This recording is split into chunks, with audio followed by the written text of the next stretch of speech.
एक राजा था जिसे चित्रकला से बहुत प्रेम था।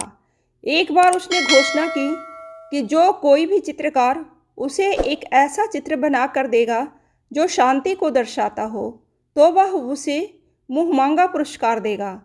निर्णय वाले दिन एक से बढ़कर एक चित्रकार पुरस्कार जीतने की लालसा से अपने अपने चित्र लेकर राजा के महल में पहुँचे।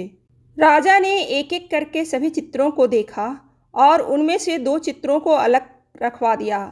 अब इन्हीं दोनों में से एक को पुरस्कार देने के लिए चुना जाना था। पहला चित्र एक अति सुंदर शांत झील का था। उस झील का पानी इतना स्वच्छ था कि उसके अंदर की सतह तक दिखाई दे रही थी और उसके आसपास विद्यमान हिमखंडों की छवि उस पर ऐसे उभर रही थी मानो कोई दर्पण रखा हो। ऊपर की ओर नीला आसमान था जिसमें रुई के गोलों के समान सफ़ेद बादल तैर रहे थे।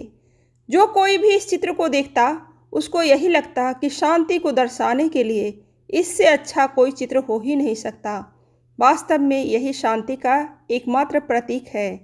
दूसरे चित्र में भी पहाड़ थे, परंतु वे बिल्कुल सूखे बेजान वीरान थे और उन पहाड़ों के ऊपर घने गरजते बादल थे जिनमें बिजलियां चमक रही थी।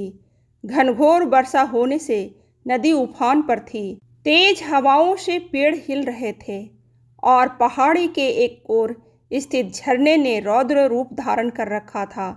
जो कोई भी इस चित्र को देखता यही सोचता कि भला इसका शांति से क्या लेना देना, इसमें तो बस अशांति ही अशांति है। सभी आश्वस्त थे कि पहले चित्र बनाने वाले चित्रकार को ही पुरस्कार मिलेगा। तभी राजा अपने सिंहासन से उठे और घोषणा की कि दूसरा चित्र बनाने वाले चित्रकार को वह मुँहमांगा पुरस्कार देंगे। हर कोई आश्चर्य में था। पहले चित्रकार से रहा नहीं गया। वह बोला, लेकिन महाराज, उस चित्र में ऐसा क्या है जो आपने उसे पुरस्कार देने का फैसला किया, जबकि हर कोई यही कह रहा है कि मेरा चित्र ही शांति को दर्शाने के लिए सर्वश्रेष्ठ है। आओ मेरे साथ। राजा ने पहले चित्रकार को अपने साथ चलने के लिए कहा। दूसरे चित्र के समक्ष पहुंचकर राजा बोले, झरने के बाईं ओर हवा से एक ओर झुके इस वृक्ष को देखो, उसकी डाली पर बने इस घोंसले को देखो।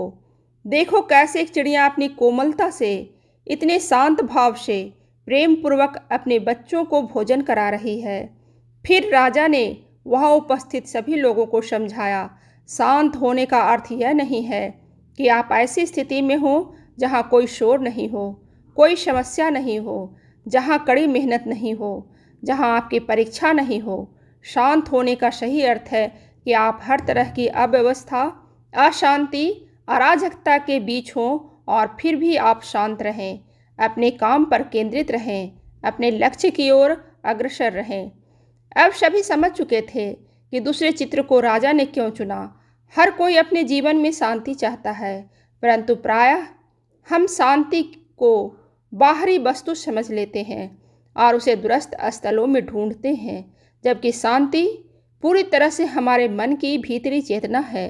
और सत्य यही है कि सभी दुख दर्दों, कष्टों और कठिनाइयों के बीच भी शांत रहना ही वास्तव में शांति है।